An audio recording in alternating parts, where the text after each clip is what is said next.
ಎಲ್ಲರಿಗೂ ನಮಸ್ಕಾರ. ರಾಯರ ಕಿಚನ್ಗೆ ಸ್ವಾಗತ. ಇವತ್ತು ನಾವು ನುಗ್ಗೆಕಾಯಿ ಬೇಳೆ ಸಾರನ್ನು ಹೇಗೆ ಮಾಡೋದು ಅಂತ ನೋಡೋಣ. ತುಂಬ ಸುಲಭವಾಗಿ ಮಾಡ್ಕೋಬೋದು, ಹಾಗೆಯೇ ತುಂಬ ರುಚಿಯಾಗಿ ಕೂಡ ಮಾಡ್ಕೋಬೋದು. ಎಲ್ಲರಿಗೂ ಸಾಮಾನ್ಯವಾಗಿ ಇದು ಗೊತ್ತೇ ಇರುತ್ತೆ, ಆದರೆ ಒಬ್ಬೊಬ್ಬರು ಮಾಡೋ ರೀತಿಗಳು ಸ್ವಲ್ಪ ಚೇಂಜ್ ಇರುತ್ತೆ. ಈಗ ಇದನ್ನು ಮಾಡಲಿಕ್ಕೆ ಏನೆಲ್ಲ ಬೇಕೋ ನೋಡ್ಕೊಂಡು ಬರೋಣ. ಇಲ್ಲಿ ನಾನು ಒಣಮೆಣಸಿನ್ಕಾಯಿ, ಖಾರದ ಪುಡಿ, ಸಾಂಬಾರು ಪುಡಿ, ಉಪ್ಪು, ಹುಣಸೆ ಹಣ್ಣನ್ನು ಸ್ವಲ್ಪ ನೆನೆ ಇಟ್ಕೊಂಡಿದ್ದೀನಿ, ಕರಿಬೇವು, ಬೆಳ್ಳುಳ್ಳಿ, ಸಾಸಿವೆ ಹಾಗೂ ಜೀರಿಗೆಯನ್ನು ತಗೊಂಡಿದ್ದೀನಿ. ನಂತರ ಟೊಮೆಟೊವನ್ನು ಕಟ್ ಮಾಡಿ ಇಟ್ಕೊಂಡಿದ್ದೀನಿ, ನುಗ್ಗೆಕಾಯಿ, ಬೇಳೆ, ಕೊತ್ತಂಬರಿ ಸೊಪ್ಪು, ಈರುಳ್ಳಿ ಇಷ್ಟನ್ನು ತಗೊಂಡಿದ್ದೀನಿ. ಇಲ್ಲಿ ನಾನು ಒಂದು ಕುಕ್ಕರ್ಗೆ ಸ್ವಲ್ಪ ಬೇಳೆಯನ್ನು ಹಾಕ್ಕೊಂಡು ಅದನ್ನು ಚೆನ್ನಾಗಿ ಒಂದೆರಡು ಸಲ ತೊಳ್ಕೊಳ್ಳಿ. ನಂತರ ಅದಕ್ಕೆ ಸ್ವಲ್ಪ ನೀರನ್ನು ಹಾಕ್ಕೋತಾ ಇದ್ದೀನಿ. ಹಾಕ್ಕೊಂಡು ಕುಕ್ಕರ್ ಮುಚ್ಚಿ ಇದನ್ನು 3 ವಿಷಲ್ ಕೂಗಿಸ್ಕೊಂಡು ಬರ್ತೀನಿ. ಅದು ಕೂಗಿದ ನಂತರ ಇಲ್ಲಿ ನಾವು ಒಂದು ಬಾಣಲಿಗೆ ಸ್ವಲ್ಪ ಎಣ್ಣೆಯನ್ನು ಹಾಕ್ಕೊಳ್ಳೋಣ. ನಾನಿಲ್ಲಿ 3 ಟೇಬಲ್ ಸ್ಪೂನ್ ಆಗುವಷ್ಟು ಎಣ್ಣೆಯನ್ನು ಹಾಕ್ಕೊಂಡಿದ್ದೀನಿ. ಅದಕ್ಕೆ ಸ್ವಲ್ಪ ಸಾಸಿವೆ ಜೀರಿಗೆಯನ್ನು ಹಾಕ್ಕೊಳ್ಳೋಣ. ಸಾಸಿವೆ ಜೀರಿಗೆ ಸಿಡಿದ ನಂತರ ಒಣಮೆಣಸಿನ್ಕಾಯನ್ನು ಹಾಕ್ಕೋತಾ ಇದ್ದೀನಿ. ಹಾಗೆಯೇ ಒಂದು ಈರುಳ್ಳಿಯನ್ನು ಸಣ್ಣದಾಗಿ ಕಟ್ ಮಾಡಿ ಹಾಕ್ಕೊಂಡಿದ್ದೀನಿ. ನಂತರ ಸ್ವಲ್ಪ ಕರಿಬೇವನ್ನು ಸೇರಿಸ್ಕೊಳ್ಳೋಣ. ಈಗ ಇದನ್ನು ಚೆನ್ನಾಗಿ ಫ್ರೈ ಮಾಡ್ಕೊಳ್ಳೋಣ. ಈರುಳ್ಳಿ ತುಂಬ ಫ್ರೈ ಆಗೋ ಅಗತ್ಯ ಏನಿಲ್ಲ, ಸ್ವಲ್ಪ ಟ್ರಾನ್ಸ್ಪರೆಂಟ್ ಆದರೆ ಸಾಕು. ಈಗ ಇದಕ್ಕೆ ನಾನು ಜಜ್ಜಿಟ್ಕೊಂಡಂತಹ ಬೆಳ್ಳುಳ್ಳಿಯನ್ನು ಹಾಕ್ಕೋತಾ ಇದ್ದೀನಿ. ನೀವು ಬೇಡ ಅಂದರೆ ಅದನ್ನು ಸ್ಕಿಪ್ ಕೂಡ ಮಾಡ್ಕೋಬೋದು. ಬೆಳ್ಳುಳ್ಳಿ ಹಾಕೋದ್ರಿಂದ ಫ್ಲೇವರ್ ಇನ್ನೂ ಚೆನ್ನಾಗಿ ಬರುತ್ತೆ. ನೋಡಿ, ಈಗ ಚೆನ್ನಾಗಿ ಫ್ರೈ ಮಾಡ್ಕೊಂಡಿದ್ದೀನಿ. ಈಗ ನಾನಿಲ್ಲಿ ನುಗ್ಗೆಕಾಯನ್ನು ಹಾಕ್ಕೊಂಡಿದ್ದೀನಿ.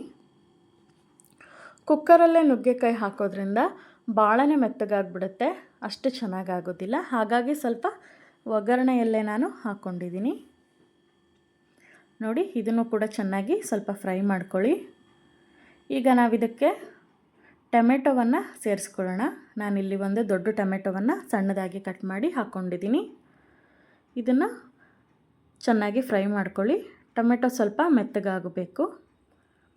ಈಗ ಇದಕ್ಕೆ ಸ್ವಲ್ಪ ಉಪ್ಪನ್ನು ಸೇರಿಸ್ಕೊಳ್ಳಿ. ಉಪ್ಪು ಹಾಕೋದ್ರಿಂದ ಟೊಮೆಟೊ ಬೇಗನೆ ಬೇಯುತ್ತೆ. ಹಾಗಾಗಿ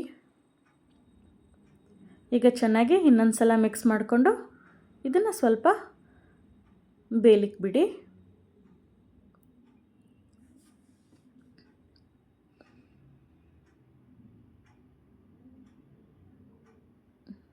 ನೋಡಿ, ಹೀಗೆ ಮಧ್ಯ ಮಧ್ಯ ಸ್ವಲ್ಪ ಕೈ ಆಡ್ತಾಯಿರಿ.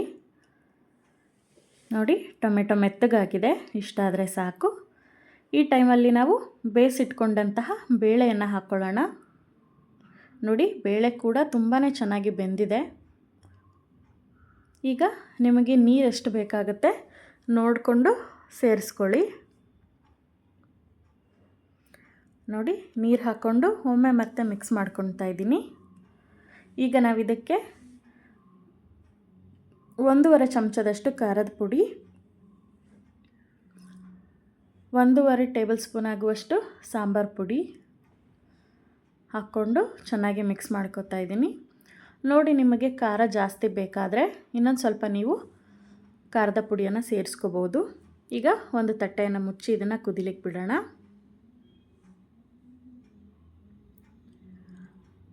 ನೋಡಿ, ಇದು ಚೆನ್ನಾಗಿ ಕುದೀತಾ ಇದೆ. ಈ ಟೈಮಲ್ಲಿ ನಾವು ಇದಕ್ಕೆ ಸ್ವಲ್ಪ ನೆನೆಸಿಟ್ಕೊಂಡಂತಹ ಹುಣಸೆ ರಸವನ್ನು ಹಾಕ್ಕೊಳ್ಳೋಣ. ಹಾಗೆಯೇ ಸ್ವಲ್ಪ ಮೇಲೆ ಕೊತ್ತಂಬರಿ ಸೊಪ್ಪನ್ನು ಹಾಕ್ಕೊಂಡು ಮತ್ತೆ ಒಮ್ಮೆ ಚೆನ್ನಾಗಿ ಮಿಕ್ಸ್ ಮಾಡ್ಕೊಂಡು ಇದನ್ನು ಕುದಿಲಿಕ್ಕೆ ಬಿಡೋಣ. ನುಗ್ಗೆಕಾಯಿ ಹಾಗೆಯೇ ಒಗ್ಗರಣೆಗೆ ಹಾಕಿರೋದ್ರಿಂದ ಆದಷ್ಟು ಸ್ವಲ್ಪ ಚೆನ್ನಾಗಿ ಇದನ್ನು ಕುದಿಸ್ಕೋಬೇಕಾಗತ್ತೆ. ಯಾಕಂದರೆ ಬಿಸಿಗೆ ನುಗ್ಗೆಕಾಯಿ ಚೆನ್ನಾಗಿ ಬೆಂದ್ಕೊಳ್ಳುತ್ತೆ. ಹಾಗಾಗಿ ನೋಡಿ, ಎಷ್ಟು ಚೆನ್ನಾಗಿ ಕುದೀತಾ ಇದೆ. ನೀವು ಸ್ವಲ್ಪ ರುಚಿ ನೋಡಿಕೊಂಡು ಉಪ್ಪು ಬೇಕಾದರೆ ಮತ್ತೆ ನೀವು ಸೇರಿಸ್ಕೋಬಹುದು. ಇಷ್ಟ ಆದರೆ ಸಾಕು. ಈಗ ನಾನು ಒಲೆಯನ್ನು ಆಫ್ ಮಾಡ್ಕೊತಾ ಇದ್ದೀನಿ. ನೋಡಿ, ತುಂಬ ಸಿಂಪಲ್ಲಾಗೇ ತುಂಬ ಬೇಗನೆ ಮಾಡ್ಕೋಬೋದು. ಇದು ಅನ್ನಕ್ಕೂ ಚೆನ್ನಾಗಾಗುತ್ತೆ, ಇಡ್ಲಿಗೂ ಅಂತೂ ತುಂಬಾ ಚೆನ್ನಾಗಾಗುತ್ತೆ. ನೀವು ಒಮ್ಮೆ ಮನೇಲಿ ಇದನ್ನು ಟ್ರೈ ಮಾಡಿ.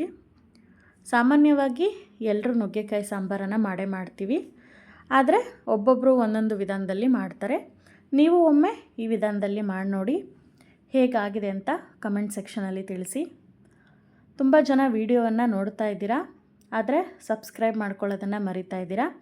ದಯವಿಟ್ಟು ವಿಡಿಯೋ ನೋಡೋಕ್ಕೂ ಮುಂಚೆ ಸಬ್ಸ್ಕ್ರೈಬ್ ಮಾಡ್ಕೊಳ್ಳಿ. ಹಾಗೆಯೇ ರೆಸಿಪಿನ ಟ್ರೈ ಮಾಡಿ ಹೇಗೆ ಬಂದಿದೆ ಅಂತ ಒಮ್ಮೆ ನೀವು ಕೂಡ ತಿಳಿಸಿ.